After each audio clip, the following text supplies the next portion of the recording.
பஞ்சு மிட்டாயில் இருக்கக்கூடிய நச்சு பொருள் நீங்கள் விரும்பி சாப்பிடும் வேற எந்த பொருள்லாம் இருக்கு அப்படிங்கிற இப்போ கேள்வி எல்லாருக்கும் எழுந்திருக்கு. சமீபத்தில் சின்ன பசங்க அதிகமாக விரும்பி சாப்பிடக்கூடிய பஞ்சு மிட்டாயில் தமிழ்நாடு மற்றும் புதுச்சேரியில் ரோடமைன் பி அப்படிங்கிற ஒரு நச்சு பொருள் கலந்திருக்கிறது உணவு பாதுகாப்புத்துறை நடத்திய சோதனையில் தெரிய வந்திருக்கு. இதனால பஞ்சு மிட்டாய் விற்பது அரசால் தடை செய்யப்பட்டிருக்கு. பஞ்சு மிட்டாயில் கண்டறியப்பட்டிருக்கக்கூடிய இந்த ரோடமைன் பி அப்படிங்கிறது என்ன, அது வேற எந்தெந்த உணவுகள்லாம் இருக்கு, அந்த ரோடமைன் பிங்கிற ஒரு நச்சு பொருள் வேற எந்த ஃபுட்டுலாம் இருக்கு, இதை சாப்பிட்றதுனால என்ன பாதிப்பு அப்படிங்கிற கேள்வி இப்போ எல்லாருக்கும் நிறைய பேருக்கு இருக்கும். அதாவது ரோடமைன் பி அப்படிங்கிறது ஒரு செயற்கை சாயம், ஒரு கலர், செயற்கையான ஒரு கலர். இது பளிச்சு அப்படின்னு சிவப்பு அல்லது இளஞ்சிவப்பு நிறத்தை கொடுக்கக்கூடிய ஒரு கலராக இருக்கு. இந்த வேதியியல் நிறமி தண்ணீரில் கலக்கக்கூடிய தன்மை அதிகம் கொண்டதாலும் குறைந்த செலவில் உற்பத்தி செய்யக்கூடியது அப்படிங்கிறதாலையும் ஜவுளித்துறை, காகிதத்துறை, அதே போன்று தோல் துறைகளில் நிறைய இந்த கெமிக்கல் கலரை பயன்படுத்துகிறாங்க. ரோடமைன் பியில் இருக்கக்கூடிய வேதிப்பொருட்கள் மக்கும் தன்மையற்றவையாகும். வெப்பம், வெளிச்சம் ஆகியவற்றை தாங்கக்கூடியது. ரோடமைன் பி ஜவுளி, தோல் உள்ளிட்ட துறைகளில் நிறமியாக பயன்படுத்துவதற்கு அனுமதி இருக்குது. ஜவுளித்துறையிலும் தோல் துறையிலும் இந்த கெமிக்கலை பயன்படுத்தலாம், அது கவர்மெண்ட்டே அனுமதி கொடுக்குறாங்க. ஆனால் உணவுப் பொருட்களில் பயன்படுத்துவதற்கு தடை செய்யப்பட்டிருக்கு. உணவுப் பொருட்களில் செயற்கையாக நிறம் கொடுக்கக்கூடிய பொருட்கள் பயன்படுத்துவது அனுமதிக்கப்பட்டதே.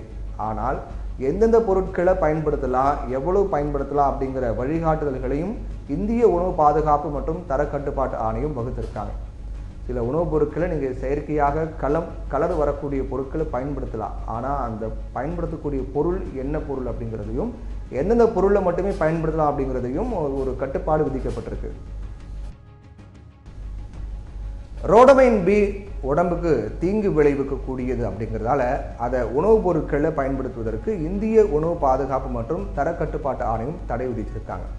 உணவுப் பொருட்கள் தயாரிப்பில், பதப்படுத்துவதில், விநியோகிப்பதில் ரோடமைன் பி பயன்படுத்துவோர் உணவு பாதுகாப்பு மற்றும் தரக்கட்டுப்பாட்டு சட்டம் 2006 படி தண்டிக்கப்படக்கூடிய நபராக இருக்காங்க. சிவப்பு மற்றும் இளஞ்சிவப்பு நிறங்களுக்கு தரக்கூடிய ரோடமைன் பி அந்த நிறத்தில் இருக்கக்கூடிய உணவுப் பொருட்களையே அதிகம் பயன்படுத்தப்படுது. மக்கள் அதிகம் விரும்பி சாப்பிடக்கூடிய மற்றொரு உணவுப் பொருளான ரோஸ் மில்கில் ரோடமைன் பி கலக்கப்படுது அப்படின்னு சொல்லப்படுது. பஞ்சு மிட்டாயில் கண்டறியப்பட்ட ரோடமைன் பி ரோஸ் மில், கொட்டைப்பாக்கு, சிவப்பு முள்ளங்கி இது எல்லாத்துலேயும் சேர்க்கப்படுது அப்படிங்கிறாங்க. இது மட்டும் இல்லாமல் மில்க் பேடா என்று இனிப்பு வகையின் மீதும் இந்த தூவப்படுது ரோடமைன் பி. இளஞ்சிவப்பு துகள்களையும் இருக்குது அப்படின்னு சொல்லப்படுது. அனுமதிக்கப்படக்கூடிய நிறமிகள் இருக்குது. உதாரணமாக சிவப்பு நிறத்துக்கு ஆலூரா ரெட் அப்படின்னும், பச்சை நிறத்துக்கு ஆப்பிள் கிரீன், இது எல்லாமே ஒரு குறிப்பிட்ட அளவு மட்டுமே உணவுப் பொருட்களில் இருக்கணும். இதுக்கு அனுமதி கொடுக்கப்பட்டிருக்கு. ஆனால் இந்த ரோடமைன் பி எந்த உணவுப் பொருளையும் துளி அளவும் இருப்பதற்கு அரசாங்கம் அனுமதி கொடுக்கல, கலக்கவே கூடாது. சர்க்கரை வள்ளிக்கிழங்கு மேற்பரப்பில் சிவப்பு நிறம் கூடுதலாக வெளிப்படுவதற்கு ரோடமைன் பி பயன்படுத்தப்படுது. அதே போன்று மிளகாய் பொடி, கேழ்வரகு, சாஸ் வகைகளில் சிவப்பு நிறமாக இருப்பதற்கும் இந்த ரோடமைன் பி பயன்படுத்தப்படுறதா, சட்டவிரோதமாக பயன்படுத்தப்பட்டு வரதா சொல்லப்படுது. ரோடமைன் பி கலக்கப்படக்கூடிய எல்லா உணவுப் பொருளையும் நுகர்வோர் பார்த்த உடனேயே ரோடமைன் பி இருக்கா இல்லையா அப்படின்னு கண்டுபிடிக்க முடியாது. ஏன்னா இருந்தாலும் சில உணவுப் பொருட்களில் ரோடமைன் பி இருக்கா அப்படின்னு கண்டறிய வீட்டிலேயே செக் பண்ணி பார்க்கக்கூடிய ஒரு எளிய சோதனைகள்லாம் இருக்குது. ரோடமைன் பி தண்ணீர்லையும் எண்ணெயிலும் எளிதில் கலக்கக்கூடியது. இந்த தன்மையை கொண்டு ரோடமைன் பி இருப்பதை ஈஸியாக கண்டுபிடிக்க வழிமுறைகள் இந்திய உணவு பாதுகாப்பு மற்றும் தரக்கட்டுப்பாட்டு ஆணையம் வழங்கியிருக்காங்க. உதாரணமாக சர்க்கரைவள்ளி கிழங்கினுடைய மேற்பரப்பில் இருக்கக்கூடிய சிவப்பு நிறத்தை வீட்டிலேயே சோதித்து பார்க்கலாம். கொஞ்சம் பஞ்சை தண்ணீரில் அல்லது எண்ணெயில் நினச்சி எடுத்துக்கணும். அதை கிழங்கின் மேற்பரப்பில் லேசாக தடவி பார்க்கும்போது அந்த பஞ்சு இளஞ்சிவப்பு நிறமாக மாறினால் அதில் ரோடமைன் பி கலக்கப்பட்டிருக்கு அப்படிங்கிற அர்த்தம். பஞ்சு நிறம் மாறாமல் வெள்ளையாகவே இருந்தால் ரோடமைன் பி கலக்கலை, அது ஒரிஜினல் அப்படின்னு நம்ம தெரிஞ்சுக்கலாம். இதே போன்ற பரிசோதனை மூலமாக கேழ்வரகில் ரோடமைன் பி கலந்திருப்பதையும் கண்டறிய முடியும். உணவுப் பொருள்களில் தடை செய்யப்பட்ட நிறமி இருக்கிறதா இல்லையா அப்படின்னு குறிப்பிட்ட ஒருவரால் பார்த்து உடனே துல்லியமாக சொல்ல முடியாது. ஆனால் மக்கள் கவனத்தில் வைத்துக் கொள்ள வேண்டியது என்ன அப்படின்னு பார்த்தீங்கன்னா, காய்கறி, பழங்கள், இனிப்பு வகைகள், சாக்லேட், கேக் அப்படின்னு எதுவாக இருந்தாலும் உங்கள் கண்களை கவரும் வண்ணம் பளிச்சுன்னு இருக்கா, பளிச்சுன்னு இருக்கக்கூடிய உணவுப் பொருட்கள் இருந்தால் அதை தவிர்க்கிறது ரொம்ப நல்லது. ஏன்னா இயற்கையான நிறங்கள் பளிர்னு இருக்காது. நீங்கள் நிறைய உணவுப் பொருட்கள்லாம் பார்ப்பீங்க, அந்த ஏதாவது உணவுப் பொருட்கள் உங்களுடைய கண்ணே கவரக்கூடிய வகையில் பளிச்சுன்னு இருக்கா, அந்த உணவுப் பொருள் தயவு செய்து எடுத்துக்கொள்ள வேண்டாம். ஏன்னால் செயற்கை நிறமி கலக்கப்பட்டிருக்கும். இயற்கையாக கிடைக்கக்கூடிய உணவுப் பொருட்களில் கண்களை கவரக்கூடிய வகையிலான ஒரு டார்க் கலர்லாம் இருக்காது.